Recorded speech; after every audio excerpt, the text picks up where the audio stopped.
Afternoon. हमने राष्ट्रपति शुरू किया था और इसके बारे में हमने बहुत कुछ पढ़ लिया था, जैसे राष्ट्रपति का चुनाव, कार्यकाल, फिर इसका हमने शब्द पढ़ ली थी, महाभियोग कैसे लगता है, कौन लगाता है, क्या जरूरी है, वो सारी चीजें हमने पढ़ ली थी। आज हम पढ़ेंगे राष्ट्रपति की शक्तियां। ठीक है, वो क्या क्या कर सकता है, शक्तियां और कर्तव्य क्या क्या वो कर सकता है। ठीक है, अब देखो भारत में जितने भी काम होते हैं वो सारे क्या होते हैं, राष्ट्रपति के नाम से होते हैं। ठीक है, सारे काम राष्ट्रपति के नाम से होते हैं और वो ऐसे विधि कानून नियम बनाता है जो सभी के लिए सर्वमान्य हो। ठीक है, अब जो इसके काम है ये करता क्या क्या है, इसकी शक्तियां क्या क्या है। सबसे पहले ये इसकी शक्तियां लिख लेते हैं क्या क्या है। कार्यकारी, कार्यकारी, दूसरी है हमारी विधायी, विधायी, तीसरी हमारी वित्तीय, ठीक है, उसके बाद है हमारी न्यायिक, उसके बाद है हमारी कूटनीतिक, उसके बाद है हमारी कूटनीतिक हो गया सैन्य, और उसके बाद है हमारी आपातकालीन, आपातकालीन शक्ति।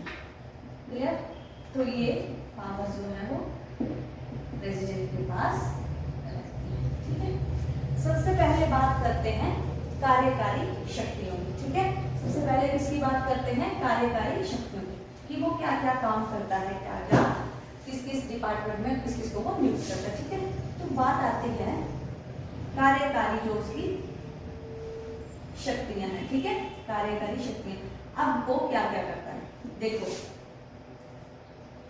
सबसे पहले वो प्रधानमंत्री की नियुक्ति करता है।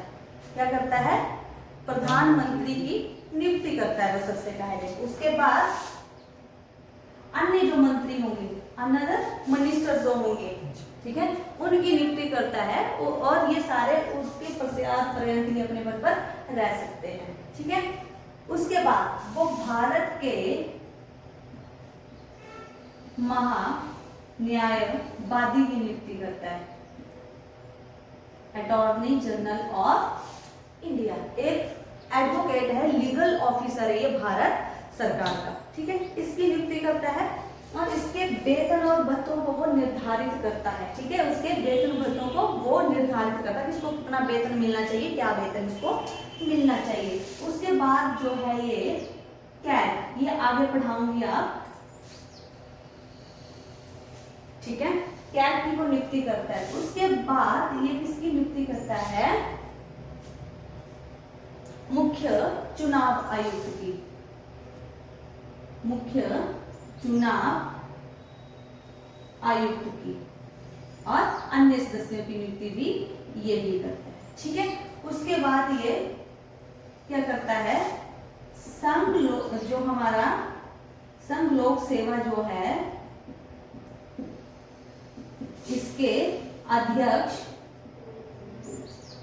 और अन्य सदस्यों की नियुक्ति भी यही करता है। क्लियर हो गई, अन्य सदस्यों की नियुक्ति भी कौन करता है, राष्ट्रपति करता है, और राज्यपाल की नियुक्ति भी क्या करता है, राष्ट्रपति ही करता है। क्लियर हुई ये चीज। देखो अब इसके अतिरिक्त ये क्या करता है कि किसी भी क्षेत्र को अनुसूचित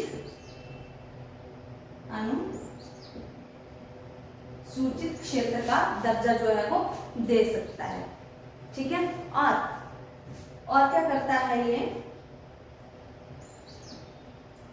और उसके बाद और क्या काम होते हैं इसके कार्यकारी में, क्या काम आते हैं, ये केंद्र, राज्य या फिर विभिन्न राज्यों के बीच सहयोग के लिए अंतरराज्य परिषद का अंतरराज्य परिषद की नियुक्ति करता है। तो ये कुल मिला के जो है हमारे कार्यकारी काम है इसके राष्ट्रपति की। क्लियर होगी ये चीज।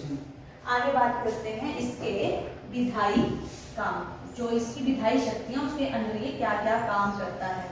ठीक है, अब आते हैं इसके विधायी शक्ति, इनके लेजिस्लेचर से संबंधित दो जो भी इसकी शक्तियां होती हैं उनको क्या बोलते हैं, विधायी शक्तियां। ठीक है, अब इसके अंदर ये क्या क्या काम करता है,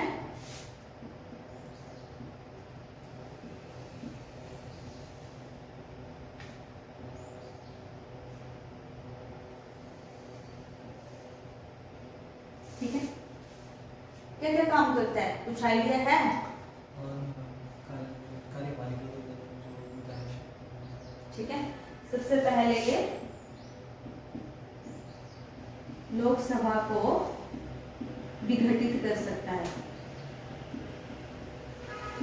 ठीक है, क्लियर होगी? और ये संयुक्त बैठक बुला सकता है। ठीक है, बुला सकता है। संयुक्त बैठक क्यों बुलाई जाती है कि दोनों सदनों में मतभेद होने पर जो है वो ज्वाइंट मीटिंग जो है बुलाई सकती है। लेकिन ये जो संयुक्त मीटिंग है ये राष्ट्रपति बुला तो सकता है, लेकिन इसकी अध्यक्षता लोकसभा अध्यक्ष करता है। कौन करता है? लोकसभा। बुला सकता है सिर्फ राष्ट्रपति, लेकिन अध्यक्षता कौन करता है? लोकसभा अध्यक्ष करता है। उसके बाद देखो, लोकसभा के अध्यक्ष और उपाध्यक्ष की अनुपस्थिति में, अध्यक्ष उपाध्यक्ष की अनुपस्थिति में, उपाध्यक्ष की अनुपस्थिति में ये संसद के किसी सदस्य को सदन की अध्यक्षता सौंप सकता है। ठीक है, यानी कि किसी व्यक्ति को ये अध्यक्ष का काम जो है वो दे सकता है। ठीक है, क्या होता है कि अगर अध्यक्ष और उपाध्यक्ष दोनों नहीं है, खाली है उनकी कुर्सी, तो वे संसद के ये सदन के किसी भी व्यक्ति को अध्यक्ष का काम दे सकता है। ठीक है, उसके बाद ये क्या करता है, ये 2 सदस्य लोकसभा में मनोनीत करता है। ठीक है, जो कि क्या है 2020 में खत्म कर दिए गए, क्योंकि वो एंग्लो इंडियन होते हैं और एंग्लो इंडियन की जनसंख्या जो है भारत में बहुत कम है। और ये 12 सदस्य जो है इसमें राज्यसभा में मनोनीत करते हैं। ठीक है, राज्यसभा में मनोनीत करता है। क्लियर होगी? कितने? 2 लोकसभा में, 12 राज्यसभा में करता है। ठीक है, और उसके बाद कोई बिल जो है, कोई विधेयक जो है संसद में, कोई भी विधेयक क्या होता है? मनो नया ना सुने मैडम जी, क्या होता है विधेयक? नया सुना नहीं, बोल रहे नया नाम सुने, क्या हो गया? क्या होता है? बिल, जो बाद में कानून बनता है। जब कोई विधेयक संसद के दोनों सदनों द्वारा पारित कर दिया जाता है तो वो राष्ट्रपति के पास जाता है। ठीक है, जब वो राष्ट्रपति के पास जाता है तो राष्ट्रपति क्या कर सकता है उस विधेयक पर? या तो वो अनुमति दे, ठीक है, या अनुमति सुरक्षित रखे, यानी कि थोड़े टाइम के लिए वो वैसे ही रखे। ठीक है, सुरक्षित रखे, या फिर दिख रहा है जी मैम, सुरक्षित रखे, या फिर तीसरा जो है वो पुनर्विचार के लिए संसद के पास उस विधेयक को लौटा दे। क्या कर सकता है? या तो उस विधेयक को अनुमति दे सकता है, या फिर अनुमति को सुरक्षित रख सकता है, या फिर पुनर्विचार के लिए वो संसद में लौटा सकता है। ठीक है, अब देखो उसने, मान लो उसने विधेयक को पुनर्विचार के लिए संसद में लौटा दिया और संसद ने चाहे तो संशोधन करके चाहे बिना संशोधन करके पुनः उस विधेयक को पारित कर दिया है, तो राष्ट्रपति को अनुमति देनी पड़ेगी। ठीक है, तो राष्ट्रपति को उस पर अनुमति देनी पड़ेगी। तो सेंटर की बात होगी। अब देखो कई बार जो राज्यपाल जो है, राज्य द्वारा पारित, राज्य विधायिका द्वारा पारित किसी विधेयक को राष्ट्रपति की अनुमति के लिए या विचार के लिए सुरक्षित रख लेता है, तो भी उसमें 3 पॉइंट होंगे, तो अनुमति देगा, या तो सुरक्षित रखना, या पुनर्विचार के लिए लौटा देगा फिर से राज्य विधायिका में। ठीक है, तो ये हो गए उसके विधायी कार्य। अब पढ़ते हैं उसके वित्तीय, जो वित्त से रिलेटेड है। वित्तीय कार्य, वित्त मतलब पैसा। ठीक है, जो उसकी वित्तीय शक्तियां हैं, वित्तीय शक्तियां, पैसे से संबंधित जो भी उसकी शक्तियां। सबसे पहले कोई भी धन विधेयक, कोई भी धन विधेयक उसकी पूर्व अनुमति से ही संसद में पेश किया जाता है, यानी कि पहले अनुमति लेनी पड़ती है। जैसे हमने जो साधारण विधेयक होगा ना, पहले क्या करेगी, संसद, दोनों सदन पारित करेंगे, फिर जाके राष्ट्रपति के पास जाएगा। लेकिन धन विधेयक पारित करने के लिए पहले जो है वो राष्ट्रपति की अनुमति लेनी पड़ेगी, और जो धन विधेयक है सिर्फ और सिर्फ लोकसभा में ही पारित होता है, राज्यसभा में नहीं। ठीक है, अब नेक्स्ट है वित्तीय विवरण। वित्तीय विवरण, अब ये क्या होता है? वित्तीय विवरण, हाँ, बजट, वार्षिक जो बजट होता है उसे बोलते हैं। ठीक है, लेकिन बजट को जो है संविधान में इसकी कोई भी व्याख्या नहीं की गई है। राष्ट्रपति ही वित्तीय विवरण को संसद के सामने जो है वो रखवाता है। ठीक है, संसद के सामने रखवाता है। ठीक है, आगे है जो भारत की क्या है, आकस्मिक निधि। मैंने बताया था ना, एक संचित निधि होती है, एक आकस्मिक निधि होती है। ठीक है, तो ये जो निधि है इसके लिए वो किसी खर्चे के लिए अग्रिम भुगतान की व्यवस्था कर सकता है। ठीक है, और अगला क्या है, जो केंद्र और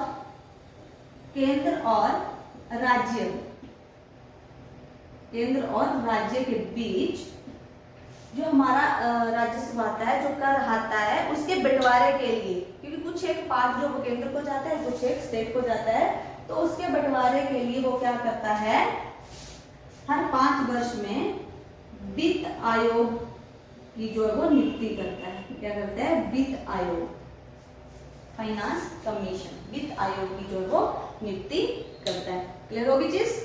आगे आता है हमारा, कौन करता है? राष्ट्रपति बैठे हैं मेरे भाई। क्या हो गया? नींद बहुत आ रही है, नींद होना नहीं, अब नहीं, चाय पीनी, थप्पड़ खाना खा लूंगा सभी। अच्छा, अच्छे बच्चे हो आप लोग, चाय भी नहीं पीनी है, मुंह नहीं धोना, लेकिन थप्पड़ खाना है। ठीक है भाई, गुरु के थप्पड़ से ज्ञान आता है। आगे इसकी कूटनीतिक शक्तियां। ठीक है, जितने भी अंतर्राष्ट्रीय संधियां समझौते होते हैं, जितने भी अंतर्राष्ट्रीय संधि और समझौते होते हैं, वो किसके नाम से होते हैं? राष्ट्रपति के नाम से।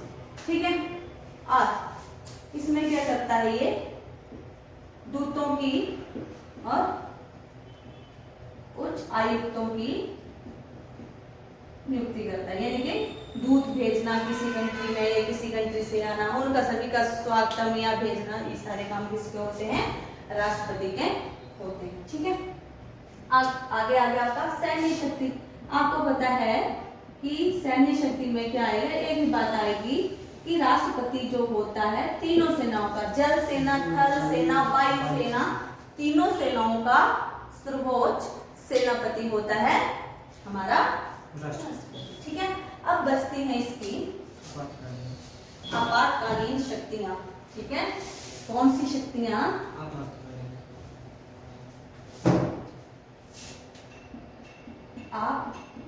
आपातकालीन